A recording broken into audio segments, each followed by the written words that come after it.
कैसे हैं आप सब? होपफुली बढ़िया होंगे।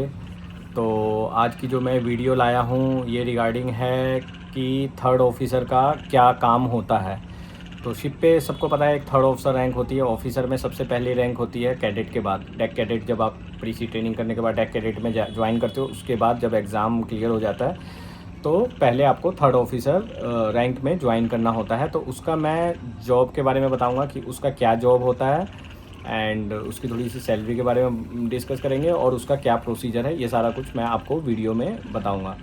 तो जैसा कि आपको पता है, आप लोगों को 12th करने के बाद साइंस से होना मैंडेटरी है। PCM physics chemistry maths DNS course करने के लिए या फिर बीएससी नॉटिकल साइंस कोर्स करने के लिए। डीएनएस कोर्स करोगे 8 से 9 लाख रुपए लगेंगे। बीएससी नॉटिकल साइंस में आपके 20 लाख के आसपास लगते हैं। तो डीएनएस कोर्स करने का फ़ायदा ये है कि एक तो ये 1 ईयर का कोर्स होता है। जब तक आपका बीएससी नॉटिकल साइंस कंप्लीट होगा 3 ईयर में, तब तक यहाँ पे आपकी कैडेटशिप कंप्लीट हो जाएगी, जो कि 18 मंथ्स ऑन बोर्ड आपको शिप पे करने होते हैं। और दूसरा फ़ायदा ये है, इसमें भी आपको बीएससी नॉटिकल साइंस की डिग्री मिलती है। और तीसरा फ़ायदा ये है कि आपके पैसे भी कम लगते हैं, ऑलमोस्ट हाफ से भी कम लगते हैं। तो ये तो फ़ायदे हो गए। तो आइए हमारा जो मेन टॉपिक है उस पर बात किया जाए। तो आपने मान लो जैसे 12th के बाद डीएनएस कोर्स कर लिया और उसके बाद कंपनी स्पॉन्सरशिप के साथ आपने पहले 1 ईयर की प्रीसी ट्रेनिंग करी, उसके बाद 18 मंथ्स की शिप पे ट्रेनिंग कर ली। अब ट्रेनिंग करने के बाद आपको क्या करना पड़ेगा? पहला तो सेकेंड मेट का एग्ज़ाम है भाई। सेकेंड मेट का एग्ज़ाम दोगे। सेकेंड मेट का एग्ज़ाम क्लियर करने के बाद आपको ज्वाइन करना पड़ेगा शिप अब थर्ड ऑफिसर में। तो थर्ड ऑफिसर सबसे पहली रैंक होती है, सबसे पहला असर होता है। उसकी बेसिक जॉब क्या होती है, उसकी टाइमिंग्स क्या होती है, ये सारा मैं आपको बताऊंगा। तो थर्ड ऑफिसर की जो नेविगेशन ड्यूटी टाइमिंग्स होती है वो 8 to 12 होती है। तो 8 to 12 उसकी नेविगेशन ड्यूटी होती है। मॉर्निंग 8 to 12 और रात को 8 to 12, ये दोनों टाइम थर्ड ऑफिसर की ड्यूटी होती है। और बेसिकली जो होता है थर्ड ऑफिसर को, अगर आपको किसी भी चीज़ में कोई भी डाउट होता है तो आप कैप्टन को बुला सकते हैं नेविगेशनल वॉच में। अब इसके अलावा एलएसए एफएफए जो होता है, लाइफ सेविंग अप्लायंसेस और फायर फाइटिंग अप्लायंसेस, उनका मेंटेनेंस भी थर्ड ऑफिसर को करना होता है। तो वो उसको 1 o'clock to 3 o'clock का टाइम निकालना पड़ता है दोपहर का। दोपहर का जो 1 और 3 o'clock का टाइम होता है उसमें वो एलएसए एफएफए का मेंटेनेंस करता है। अब एलएसए एफएफए में क्या क्या इक्विपमेंट आता है, मोटा मोटी हल्का फुल्का आप जान लो क्या क्या मेंटेनेंस होता है। और इसके बारे में मैं थोड़ा डिटेल में नहीं बताऊँगा, शॉर्टकट में ही बताऊँगा। तो एलएसए एफएफए जैसे कि लाइफ सेविंग अप्लायंसेस, जिसमें आपके आ गए लाइफ बोट देखे होंगे आपने। लाइफ बोट होते हैं, फिर रेस्क्यू बोट होते हैं, ठीक है, आप लोगों ने देखे होंगे। फिर लाइफ बोट इक्विपमेंट्स होता है। उसके बाद ट्रेनिंग एंड ड्रिल्स प्लानर होता है। तो वो चीफ़ ऑफिसर के साथ मिलके थर्ड ऑफिसर वो कंप्लीट करता है। उसके अलावा उनका मेंटेनेंस का काम करता है आपके इमर्शन शूट हो गए, लाइफ जैकेट्स हो गया, पायरोटेक्निक्स हो गया।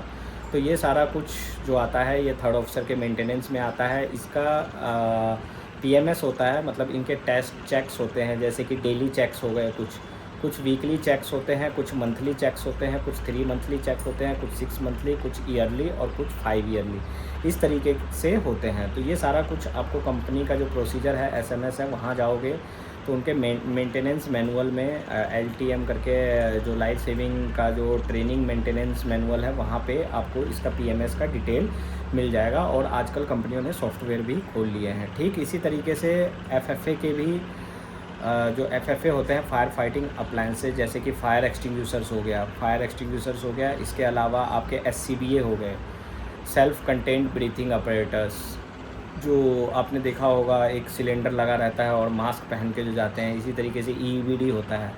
फायर लाइन होती है। फायर लाइन में क्या होता है, पानी आता रहता है तो उसका मेंटेनेंस होता है। उसमें आइसोलेशन वॉल्व्स होते हैं, उनका मेंटेनेंस होता है। तो मैं आपको डिटेल में नहीं बताऊंगा एक एक चीज़ का, क्योंकि वीडियो बहुत बड़ी हो जाएगी। तो मैं आपको वैसे ही शॉर्टकट में चीज़ें बता रहा हूँ जिससे कि आपको दिक्कत ना हो। तो ये हो गया एलएसए एफएफए का मेंटेनेंस। ये 1 बजे से 3 बजे तक करना होता है। इसके लिए आपको आदमी अगर चाहिए होता है तो थर्ड ऑफिसर चीफ ऑफिसर से पूछ के कोई क्रू मेंबर अपने हेल्प के लिए या कैडेट को हेल्प के लिए ले सकता है। कैडेट के लिए एक बहुत अच्छा मौका होता है, जब भी आप कैडेट में जाओगे थर्ड ऑफिसर के साथ टाइम स्पेंड करो और ये सब चीज़ें आप सीख सकते हो। इसके अलावा थर्ड ऑफिसर को पोर्ट पेपर बनाने होते हैं। जैसे अगर हम डिफरेंट कंट्रीज़ में जा रहे हैं तो कहीं पे कस्टम आते हैं, कहीं पे इमिग्रेशन आते हैं, तो उनके डॉक्यूमेंट्स चेक करने होते हैं। तो ये सारा काम भी जो होता है वो थर्ड ऑफिसर के अंडर में आता है और मास्टर को असिस्ट करता है थर्ड ऑफिसर इन चीज़ों में। फिर इसके अलावा पोर्ट पे वॉचेस होते हैं। पोर्ट पे जो होता है जब पोर्ट पे जाएगा तो थर्ड ऑफिसर और सेकंड ऑफिसर वॉच करते हैं कार्गो लोडिंग और डिस्चार्जिंग ऑपरेशन में। इसके अलावा ballast and D ballast operation में भी थर्ड ऑफिसर जो है वो चीफ ऑफिसर को असिस्ट करता है। तो ये मैंने एक नॉर्मल रूटीन जॉब बताया है जो कि होता ही होता है। एक नॉर्मल, चाहे वो टैंकर शिप हो, चाहे वो बल्क कैरियर हो, चाहे वो कंटेनर शिप हो, ये सारे काम करने ही पड़ेंगे। इसके अलावा थर्ड ऑफिसर का ज़्यादा नहीं होता है, लेकिन जैसे ही आप थर्ड ऑफिसर में जाओगे तो आपकी एक ट्रेनिंग रिकॉर्ड बुक होती है, वो लेके ज़रूर जाना, जिससे कि आपको सेकंड ऑफिसर का प्रमोशन मिल जाए। तो 1 या 2 कॉन्ट्रैक्ट के बाद अगर आपकी परफॉर्मेंस अच्छी होती है तो आपको सेकंड ऑफिसर में प्रमोट कर दिया जाता है और इस तरीके से थर्ड ऑफिसर जो है सेकंड ऑफिसर में प्रमोट होता है। थर्ड ऑफिसर से सेकंड ऑफिसर प्रमोट होने में कोई एग्ज़ाम देने की किसी तरीके की कोई ज़रूरत नहीं है। आप बिना कोई एग्ज़ाम दिए थर्ड ऑफिसर से सेकंड ऑफिसर में प्रमोशन आपका हो जाता है। लेकिन वही सेकंड ऑफिसर से चीफ ऑफिसर जाओगे तो वहाँ पे आपको एग्ज़ाम देने की ज़रूरत पड़ती है।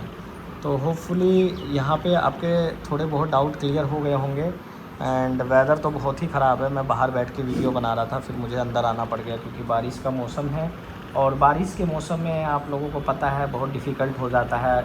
इसमें कई हैं, जैसे फ़ोन के ऊपर पानी गिर गया तो फ़ोन भी ख़राब हो जाएगा, बट आपको घबराने की ज़रूरत नहीं है। आईफ़ोन है तो आईफ़ोन तो वाटरप्रूफ होता है, आप लोगों को पता है। बट फिर भी मौसम का नज़ारा देखो यहाँ पे अच्छा है।